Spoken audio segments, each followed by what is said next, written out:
Welcome everyone. Thank you for joining the first quarter Women in Business webinar. My name is Bridget Dupre, Director of Marketing at Gradient Advisors. And before we get started, you will notice there's a chat box on your screen. So as you develop questions, please send them in and they will be answered at the end. Today, we have the pleasure of hearing from Nikki Foley on the power of surge meetings.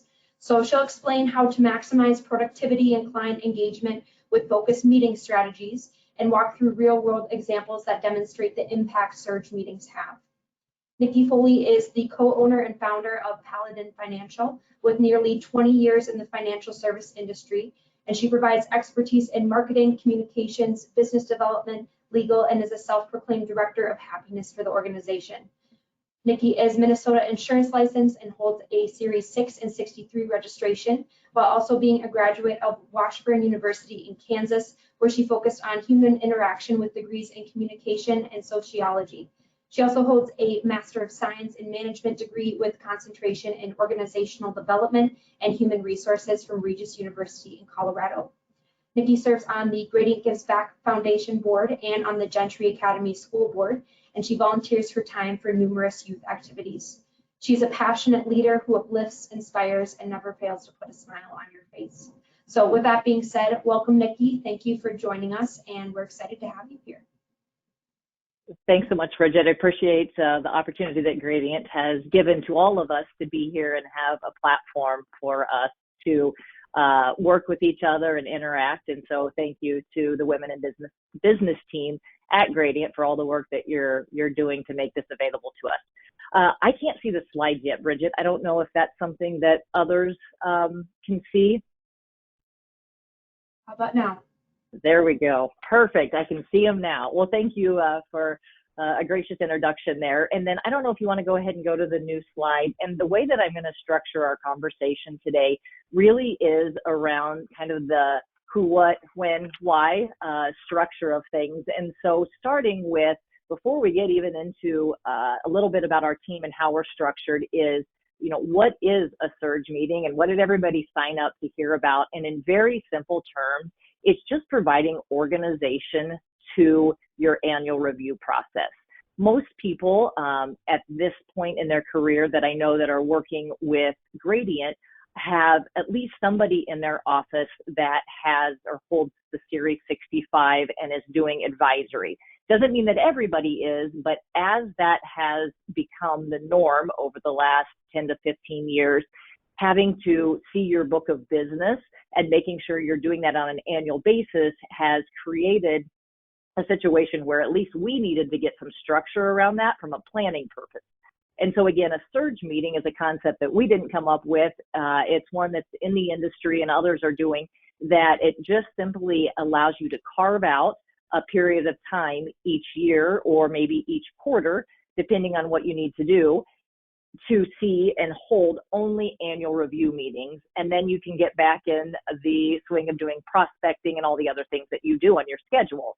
And so I'm going to take you again through in a structure is kind of what it is, which I just gave you high level, but who's involved, why you do it, and how you go about doing that. And so just a little bit about our team and how we are set up. I think it lends to some of the things that we have done. We clearly have a number of individuals that are on the team here. And so on the screen, you see that there's, I think, 8 individuals there. We actually have a few additional people that have recently joined our staff or are preparing to join our staff. But let me back up just a little bit. And we founded the organization in 2017. And Jeff Foley was running it as a one-person organization. And then much like you, we have added additional people on as we have grown. And so one of the things that was important, and it was already just based off of Jeff's licensure, is we run an insurance, an advisory, and a securities practice. And Jeff has the CFP, but we really wanted to make sure that we were playing in all of those worlds and not leaving anything on the table. And so anybody that's licensed in our organization, the goal is to be licensed at all 3 of those levels. So insurance, advisory, and SEC. And this year, I'm really excited that we also brought on Medicare, through the Gradient and Ascentium platform. And so that's another offering we've brought on that I know many of you guys have been doing. And I share some of this as right now we're running with 4 full-time advisors. And that plays into why we have set up the Surge and what we still have left to do with it. You know, Bernadette was our speaker last time, and she gave me something, or, you know, everybody takes away their own, what they hear. And one of the pieces that she said was they were running seminars so hard that things were potentially slipping through the cracks because there were so many people coming in and so much prospecting happening. And I had that moment of clarity of, oh my gosh, that is us. We gotta really make sure the things that we have started to implement and the things that we are doing, we have to make sure we're doing them really well. And so the Surge concept got put in place last year at the beginning of 2023, but we had not fully executed it until really, I think we're pretty darn close to having everything in place. Now, there was just a few threads that were out there that hadn't been, you know, we hadn't finalized those. And so we have slowed down a little bit in 2024 so that we could put a bow on some of the things that we had in place or, you know, had in motion. So I'm going to set the stage just a little bit more. At the beginning of 2023, we had 80 million of assets under management.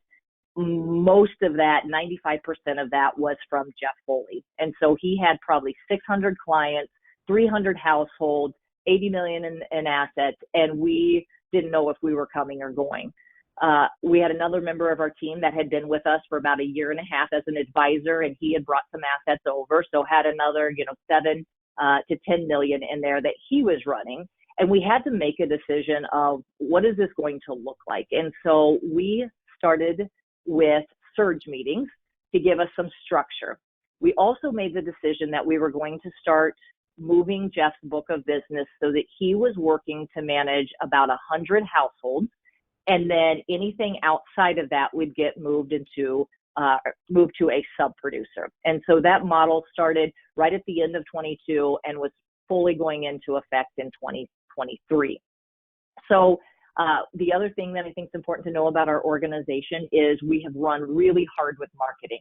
When Jeff started the organization in 2017, he was previously a Gradient employee, so corporate position, and we wanted to make sure we had 1 kid at the time. Shortly after that, a second on the way, and we didn't really have a choice. We had to run really hard on marketing so that we could get up and running. And we ran somewhere between 50 and 60 seminars those first 2 or 3 years before COVID happened. And so that gives you a little bit of an idea of who we are and how we're structured. And I'm going to make reference to those as I continue the story of why do we do this and how are we doing this. So with that, go ahead, Bridget, and go to the next slide. And really the purpose of, and this is where we're going to get into the heart, is I'm going to tell you why you may want to consider doing Surge meetings. One, it's going to create some consistency for your clients and your staff, and you get them into a cycle where they know exactly what to expect, and they know when they're planning to see you, and your staff starts planning around these weeks that you have scheduled as well. You'll find that as you systematize things and you're focusing your energy, clearly efficiency, you know, comes up along the way with that. I would say the planning side of things for any of you that are in the heart of this right now that are juggling other schedules, whether it's a situation where you may have aging parents and you are having to do some caregiving, or you're in the heart of raising kids, everybody on here in some capacity is being pulled in a different direction. And so being able to look at an entire year and know what to expect has been a really nice thing for us. And we can plan vacations and spring breaks and things of that nature around these Surge meetings, in addition to seminars and everything else that you're doing. Overall, our goal in this is to be running at a really high level as it relates to value adds and our customer service. And I'll talk a little bit about how that plays into this as one of our slides later on. And then again, for some of you who either A, aren't consistent with your annual reviews, or B, are still trying to figure out what you want that to look like, this may give you a really consistent opportunity to gather assets and maybe even come to know what to expect out of your surge meetings. And this is an area that I'm still a little curious about in our organization, since we're really only about a year and a half in to running these. And so if you'll go ahead and go to the next slide, Bridget, we'll get into more of the how does all of this work. And I am going to take you all the way back to the decision making that we made as the very first step. And you might think, well, you just got to put it on the calendar. That seems like the logical thing to do. You told me to carve out a few weeks. I have spring breaks and holidays and things. Let me just throw them on the calendar, and away we go. I'm going to give you a couple steps that we did before that helped us. And it also played into the fact that we were having the sub producers come on board and making sure that they were playing into this as well. So I'm not sure if you're familiar with the segmenting or the categorizations of ABCs and Ds. It's something that Gradient trains, and I think elsewhere you'll find it as well. Not everybody's adopted it, or maybe they haven't adopted it under that categorization of ABCs, Ds, and so forth. But I'm going to use that, and maybe it's a different version for you, but figure out how it applies in the same concept. We do our A's, it's anybody that's $1 million plus, B's between 700 and $1 million, C's that are 500 and up, and then D's 250 to 500 and so forth. You can see that chart on the right. So we needed to get that in place. And I'll be honest, we ran probably 5 years without having that in place because our head was down and we were working so hard on just getting new people in and getting our foundation in place that we didn't do that until, like I said, I think it was maybe year 4 or 5 before we got that in place. Then what we said was, in an ideal world, how often would we want to see the individuals or, have a touch with the individuals? And for our top clients, we wanted to have real conversations with them and see them and talk to them about their finances at least 4 times a year. And that seems like a lot, but what we thought was it's really, we felt like for sure you have to do the annual one. And then typically there's moving parts enough to warrant a second meeting with them. And so 2 face-to-faces is what we decided. And then we felt like we wanted to do 2 phone calls in addition to that. That doesn't include our client appreciation events, our webinars we're hosting, our client education events. This is all about them time. And you can see on the chart on the right is that we just tiered that down after you get past your A's, and we know that we want to talk to them twice in person, talk to them twice on the phone. And then B's, we backed off a little bit and we said seeing them 1 time is great. Having a phone call 1 time a year is great. And it just keeps tiering down as we were going lower. You can see E's and F's aren't even on here. And I'll tell you a little bit more about that. When we started the business, we were taking anything and everything that came our way. And actually one of our sub producers is in the same situation. She's taking everything and anything. Some of those people are under the security side of things. They're not even under the advisory side. So we may not have the obligation to see them on an annual basis and be providing that planning type relationship. So that's where our E's and F's don't fit onto our screen here, but I'll come back to them a little bit later. So as you can see, as we pulled our numbers, we wanted to have somewhere around 125, 127 meetings based on our numbers that we had at that time, plus an additional 88 calls. Well, that's a lot to organize and try to figure out what you're going to do on top of running a heavy prospecting schedule. So Bridget, if you'll go to the next slide, we at least had our numbers in place so that we knew what to work from there. So determining the number of days was our next step. And really, it's kind of the 3rd, 4th bullet point down on the screen is what is realistic on the number of meetings that you're going to run per day. It's not unheard of that our advisors are running 5+ meetings a day, but they felt like you can't do that on an ongoing basis especially for 3 weeks at a time or whatever it might be. It's not good for the advisor. It's not going to be good for the staff, and it's not going to be good for the experience and the customer service that we're trying to offer. So we backed it down and said, at a max, we would not do more than 5 meetings in a day. And ideally, it would land somewhere between the 2 to 4 a day if we can. We don't run appointments on Mondays as just a general rule of thumb, and typically Friday afternoons. It's our planning time, it's our meeting time. And so we really had from Tuesday to Friday at noon to try to fit in appointments. And so kind of working through the numbers, you can see on the right, we created a chart for ourselves, knowing that our first one, again, beginning of 2023, we were kind of felt like the wheels might be falling off a little bit. Jeff knew he couldn't take any more clients. He was sitting at 300 households, 80 million in AUM that he had to see pretty much on an annual basis. We couldn't do much more. So we used the first half of the year to get the structure put in place and then officially launched at the summertime of last year. So you can see the structure that we had there. We ran, and we chose July specifically because first half of the year we were running hard on prospecting. That lingered into beginning of June. And then for some of you that know the travel schedule with Gradient and have attended their Gradient Gala, June kind of rolls right into, we have a client appreciation event, a gala. And then when we get back in July, it was a great time for us to make use of those weeks with people that it's slower from a prospecting perspective. So we ran 3 back-to-back, running somewhere between 20 and 24 meetings a day. And again, we broke that across 3.5 to 4 days, and we did that 3 weeks in a row. I will tell you that Jeff, when he was running that, and even the paraplanners, like that's exhausting, and it's a lot to get in and pack together. And so being aware of that, in fact, I think I have a full slide on just having some awareness to that along the way.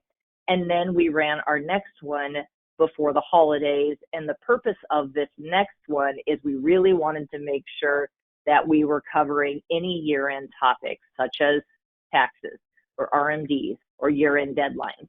As many of you know, that was our transition in September from TD Ameritrade to Schwab, and we knew we needed to use any time from September to October to smooth out any things that might happen because of that. Make sure we know all of our systems before we go into another heavy week of surge. So being mindful of things that are going on in the business or the industry or whatever it might be helped us dictate when we were setting our next ones. We also knew that as we get into the holidays, people weren't going to always be able to say yes to those couple weeks that we had in early December. And so we did a rollover one for that first week right after the holidays, which was in January, but we technically looked at it as kind of finishing out our surge weeks. Production-wise, we didn't really care where things fell. It was just, finishing out seeing everybody that we wanted to in 23. So you can see a couple takeaways from this is we used our slower time like July and beginning of December between the holidays to get people in so it wasn't impacting our prospecting. What we also found was we needed to stretch this out and not do it in such a heavy load because it was exhausting. And so this year we've moved to 3 sessions. Because we had that January rollover, we were only able to do 3 this year. So technically 2025 will be the first year that we're doing it in four sessions. We chose 4 sessions and we put them around the turn of the quarter on each one of them. So we felt like that would catch everybody, and it just was a good cadence for us. And I don't know that there was a ton of thought behind all of it. A lot of things that came into play when we were talking about when we wanted to host them was, tax season, pros or cons of doing it before taxes or after taxes. Could be, year end, really making sure that we go ahead of the November RMDs, like we try to have all of our RMDs done by end of November. Schwab had early deadlines for us last year. I think first one being, right at the beginning of December, then December 9th was maybe like the latest one. And so we talked about all of those roles and what they might do to when we are hosting meetings and things that we might want to cover. For us, we made some decisions that work for us. That might look different for you, but I would certainly, write those things down as what are some of the things that I want to consider for when I decide to make our surge meetings. And again, for 2025, I believe we're like in April, July, late September, October, and then December. The other thing as you're preparing for, and again, depends on what your book of business dictates, but we block before we start our surge meetings, like that, at least that Thursday, Friday, Monday before, but I would say your staff should start working on it well ahead of time. Let me give an example of that. We're going to be out of town on spring break next week, and then we have our surge meeting starting in April. So we have the team while we're out, it's usually slower, we have the team getting all of the written plans updated. They're not going to start running performance reports yet out of Orion, but we're getting them everything possible done during a slower week so that when April turns around, it's more of, there's not dates and things like that need to be updated. Instead, it's just the performance reporting and things of that nature. So again, from that planning and efficiency perspective, things can get done well ahead of time. Bridget, if you'll go ahead and go to the next slide. Now we're getting into what we're doing and how we're structuring. I covered a lot of this on the last slide, just in kind of conversation. But when do you start getting these on? So I'll use the example of last year when we were working on our calendar. This may be wrong. So that's right. So when we were working on our calendar for 24, and let's say that October, November time frame in 2023, we needed to have 2025 surge week set. So let me bring practical application to that. We walk in on January 2nd of 2024, beginning of this year, for our surge week and seeing clients. We are setting up our 2025 annual meetings right at the end of that meeting. So Mr. and Mrs. Smith are our clients. We get done on January 2nd, 2024 with our meeting, and I say, Jim and Mary, when would you like to get back together in January during the week of the 7th to the 10th? We can just go ahead and choose Tuesday again if you'd like to, keep it at the same time. If it works for you, we'll do January 7th at 2 p.m., 10 a.m. And you just keep it really consistent, but you have to make sure that those surge weeks are done so that you know you can get them on the calendar. Most of the time, and you can use them in that 2024 conversation. Most of the time, people a year out have no conflicts, and so it's really easy to look at your calendar and they just say yes. Then, we send the follow-up confirmations, they put it in their phone, and away we go. I'll talk a little bit more about our confirmations here in a second, but that's how we handle it, so that we just are working far ahead and we're always getting people on the calendar as quickly as possible. So scheduling meetings, again, one of the, I think, objections that we have heard out there is, well, you can't book a meeting a year out. They'll never keep it. They'll cancel, and you'll have all these rescheduled. We have found that that's not the case. And so I don't want to spend too much time on this. Our clients have kept them. They appreciate that they know when they're at, and we are never scrambling to figure out who. I don't want to say never. Sometimes they don't get set for a reason or another, like we have an open activity and we know that we're going to see them to finish out a task, and they might not get set in that situation. So we do have our checks and balances to make sure that we get them back on the calendar. But in short, people don't cancel these. And then how do we go about keeping people as reminders and staying in touch with them? Is we send a follow-up confirmation immediately after the meeting, which is that year out. Then a week out, we send a text reminder, and then we do a call reminder. What we have found after doing a few of these now is we want to up our communication and make sure we're tailoring it a little bit more to them. So let me tell you about what that looks like. And I made a note there is once we get that text reminder, we are starting to look for them. Are they uploading their statements and their documents and their conversations that they want to cover with us into the generational vault? And we start prepping right away as those come in. If you go to the next slide, I have some examples of what our confirmations look like. So again, confirmation email goes out. If it's a Zoom meeting, you include all of that, just like you would in any other confirmation. And then we remind them, next time we're together, make sure you bring your statements, any debt balances, and tax returns and so forth. Upload them into the generational vault is the ideal situation. If you need to reset your password, blah, blah, blah. Then we do that text reminder just a week out. What we have decided is we are going to resend this confirmation email out, and we're at least going to do it a week, but we're thinking that we want that to go somewhere between probably around the month mark versus the week mark. The battle that we are having, and we have our next coming one up here in April, is we don't want it too far out that people can push it off and say, oh, I'll do that when I have time, but we don't want it to get too close where we don't have time to prep. And so kind of a happy ground here, we'll see, but somewhere between the week out mark and the 4 week out mark, we're going to resend the confirmation email to remind them to get all their stuff uploaded. And then again, call and text message going out as well. If you go to the next slide, just kind of some notes and some highlights of what we've talked about. You may need to allow like that 1 to 2 years to get on cycle. One of the points I didn't make previously was you probably, or at least some offices may already have these people scheduled sometime this year, but not in a surge week. And so you have to make the decision.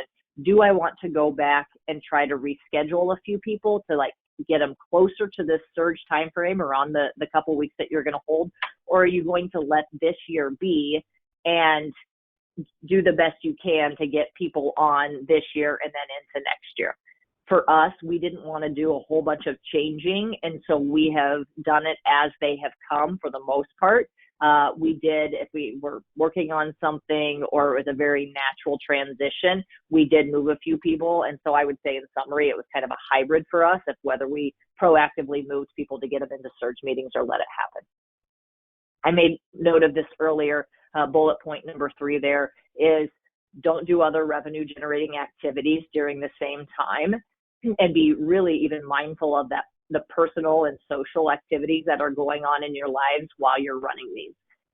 We always think that we can do everything and tackle everything. And last year during one of them, I think it was our November, December one, we wanted to get another seminar in so that we could start our January off heavy. And Jeff was exhausted at that point. He had run 2 weeks of seminar or 2 weeks of 2 weeks of surge meetings, and that final Thursday we did a seminar and had another one the next Tuesday. Like, he was done. I think actually we ran 4 nights, 2 different seminars right at the end, and it was too much. Like, it wasn't fun for anybody, and that's not the point. And then even, Christmas parties and holiday parties and all that stuff is happening during that kind of November, December timeframe, that just being mindful of when you run them and how much is going into it. And you may say, I'm going to run on Monday, Tuesday, Wednesday, or Tuesday, Wednesday, but not Thursday, Fridays, whatever it might be. Okay, so in preparation, one of the things that, when they actually come into the surge meetings, what do we want these to look like? We didn't really change our structure when we implemented a surge meeting. We have added really one thing to it and put some emphasis on it, but we always go through their written plan. And that's really the wealth management model, is we have suggestions in each of the areas that you see up there. So estate planning, tax planning, income planning, and so forth. We have that in a Word document, and it's kind of a punch list of the status of where they're at and what they're working on. So a recommendation at the end of year 1 might be, getting their estate planning documents put in place. When we come back to see them mid-year or at the annual mark, we know what we talked about last time and the goals that we put in place, and we should be asking for collection of those documents if we haven't got them from the attorney yet, and so forth. And so it's, like I said, our punch list. We always go through our numeric plan, which we use Retirement Compass from Case Central and the Gradient team. We have discussions of all their held away accounts as well. We do not shy away from held away accounts. Once they have brought those up to us in the fact finding process, we keep coming back to them every single time so we know the status of those. And we also have an obligation as a fiduciary to make sure that those are a part of our conversation if we don't get all of their assets. We, as kind of a whole and an average, for most of our clients, I would say we have 90% of their assets, unless it's in a, an employer plan and they are not 59 and a half yet or something of that nature. So we work really hard to get everything, not just a piece of it. And then this is where we do our performance report and give a market update as well. We always go through on an annual basis, the annual review form. That's an obligation from the RAA side of things, potentially the security side on a 3-year mark as well. The color of money risk analysis, or COMRA, as well as a beneficiary check. So that's our recurring annual topics. And then we get into their individual focus as part of their written plan. Clearly, there's things that have come forward, maybe Roth conversions as an example. There might be something that is client provided that we get from them as part of our early reminders, or things that they'll reply back and say they want to talk to us about. And any new services or cross-selling opportunities that we have as it relates to who they are, we might introduce during this time as well. We focus pretty heavily on the tax side of things and the impact that will have. And so things like Holistiplan and Stonewood have been tremendous for us. The part that we are spending more time on this year, as we've continued to layer more in, is that client provided information, is making sure that we really ask them, is there anything that you would like to make sure Jeff is prepared for, or whatever the question might be, and how we're approaching them. So that will go into the email, as well as that final phone conversation of like last minute thoughts before you come in tomorrow, anything that you want us to be prepared for. If you'll go ahead and go to the next slide, I think we're wrapping up our strategies in the conversation. Oh, and then we always have a checklist. There's the debate going on in our office right now. Do we use an agenda or do we not use an agenda? And Jeff has done both. In his early days, he used an agenda. He has now moved to, he uses a checklist for himself. But you saw on the previous slide, it's a pretty consistent review that we offer. And so what we have agreed on is, as we are bringing on new advisors, and everybody has a little bit of that wants to have their own input on how they're going to run their meetings. It's not necessarily somebody, taking a left-hand turn on us, but they'll use what was on that previous page as their agenda. And then we know that we're always being consistent. Otherwise, we offer, and everybody has to do the checklist, that they make sure that they're covering all the pieces along the way. If you'll go to the next slide here, Bridget. What have we not done? So I feel like we have made our best effort to get something put in place. Just do it, kind of being the suggestion of like, start something, and then you're going to start figuring out what you're capable of. What are some of your gaps? What are things that are not naturally happening? And I go back to my shout out to Bernadette from our last Women in Business webinar, is taking time to slow down and making sure that we put things in place all the way, getting it to done, as one of Gradient has as their values, versus almost. But I would say out of the gates, like, get something done, just start something. And then from there, you can make your small tweaks as we move into year 2. And so what are some things that we've learned when we have been scheduling those calls, or our second and like touches 3 and 4 for our higher tier individuals? Don't do them virtual, do them like as a phone call. And the reason why is we found that when we were doing them virtual, they were expecting to have a lot of prep work done, maybe almost to the point that it nears a face-to-face conversation. And that's not what we wanted the spirit of those to be. We wanted it to be something that was timely, that was potentially very specific to them based off of what some of the things that we were working on in their written plan. But we want it to be value added. And so that's where we're at right now is don't set those up as virtual, do them as a call. And then we are doing a better job of making sure that those calls really have value and things that we're learning in the industry and things that could be of use to them are getting added in for touches, 2, 3, and 4. Why do I say touch 2? Well, as we are now looking at and having those sub-producers, originally we didn't have E's and F's even on the calendar to do as part of our surges. I remember, as a reminder, these are anybody under 250.